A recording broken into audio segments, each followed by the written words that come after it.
Հարցս վերաբերում է քրեակատարողական հիմնարկներին, այս թեմային չի վերաբերում Տիկին Գալյան, վերջերս հաճախակի են դարձել ինքնասպանության դեպքերը քրեակատարողական հիմնարկում եւ դրա հետ կապված նաեւ վերջին նաեւ դեպքերի հետ կապված հետեւյալ հարց ունեմ ձեզ դատապարտյալների հետ կապված այդ խնդրի վերաբերյալ է, կուզեմ նաև լսեմ ձեր պարզաբանումները դրա հետ կապված եւ առհասարակ ուսումնասիրվել են այդ պատճառները, որոնք որ հիմք են հանդիսացել քրեակատարողական հիմնարկներում նման ուրեմն հագնացող տեմպերի եւ դրա հետ կապված նաև քանի որ հաճախակի այցելում քրեակատարողական հիմնարկներ գիտեմ որ դա քրեակատարողական հիմնարկի իրավասությունների շրջանակներում չէ, բայց բավականին լուրջ խնդիրներ կան նաև անազատության մեջ գտնվող մարդկանց առողջական վիճակի հետ կապված, որովհետև շատ դեպքերում մարդիկ, որոնք որ անազատության մեջ են, բժշկական ծառայությունից ամիսներ շարունակ չեն կարողանում օգտվել եւ նաեւ դեղորայքի հետ կապված խնդիրներ են ունենում։ Նորից շեշտում եմ, որ դա ձեր դիրույթում չի, բայց այդ հարցին էլ եթե կարող եք նաեւ պատասխանել ի վերջո նաեւ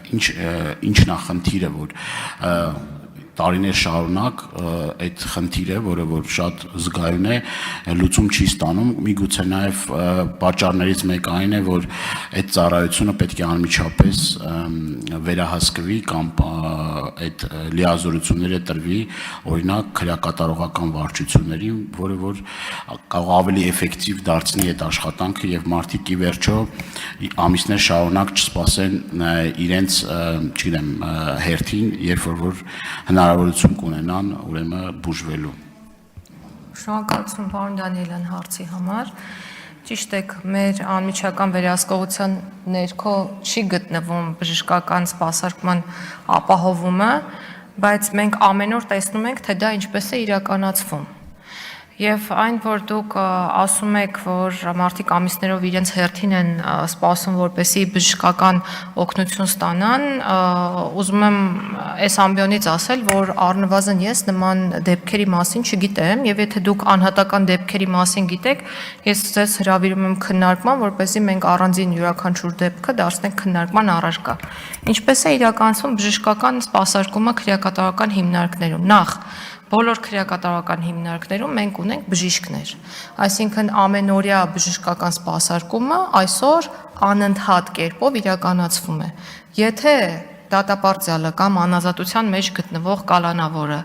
ունենում է առողջական սուր պրոբլեմ այդ պահի դրությամբ, ապա կազմակերպվում է նրա հոսպիտալացումը համապատասխան ուղեգրի հիման վրա։ Եթե ունենում է անազատության մեջ գտնվող անձը ցուցում որևէ վիրահատական միջամտության, ապա դա եւս շատ արագ տեմպերով կազմակերպվում է։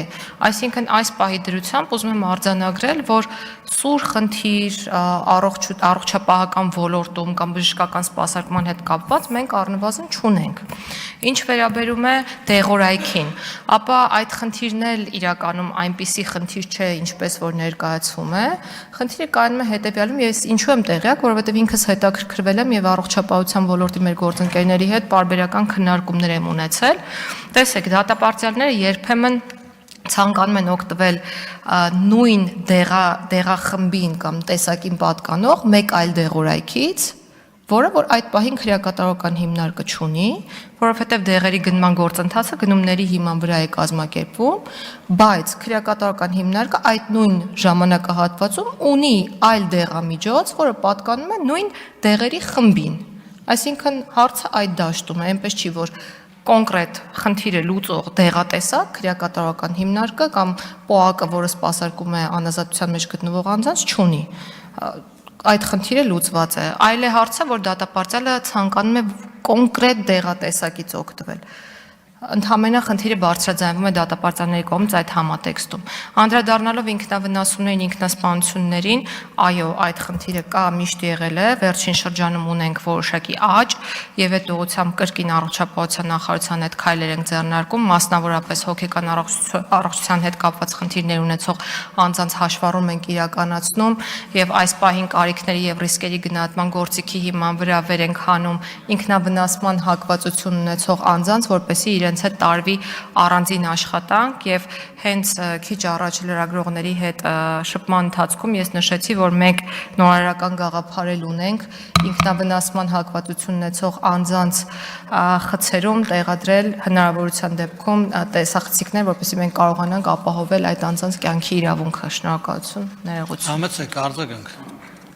Ես հիմա ձեզ ներկայացնեմ վիճակագրությունը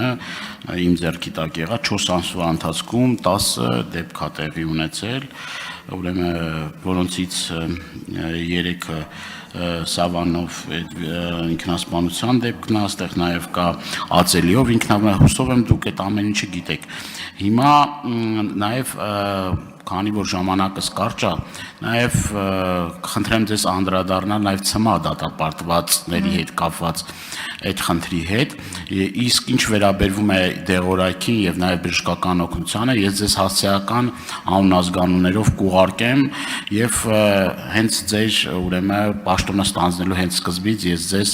առաջարկել եմ, որ նման քննարկում տեղի ունենա, պարոն Վարդանյանի հետ էլ այդ պայմանավորվածությունները կան, քրեակատարողական հիմնարկի ղեկավարի հետ անպայման այդ քննարկում պիտի տեղի ունենա, որովհետեւ հարցերը 1 րոպեվա կամ 2 րոպեվա շրջանակներում չեն կարող քննարկենք, հարցերն ու խնդիրները շատ են եւ դրա մասին մենք պետք է խոսենք, ասենք, բարձրաձայնենք եւ համատեղ լուծումներ գտնենք։ Շնորհակալություն արձագանքի համար, միանշանակ քննարկմանը պատրաստ ենք։ Ինչ վերաբերում է ՑՄԱ դատապարտյալներին, ենթադրում եմ, որ դուք Նուբարաշենում տեղի ունեցածի մասին եք խոսում։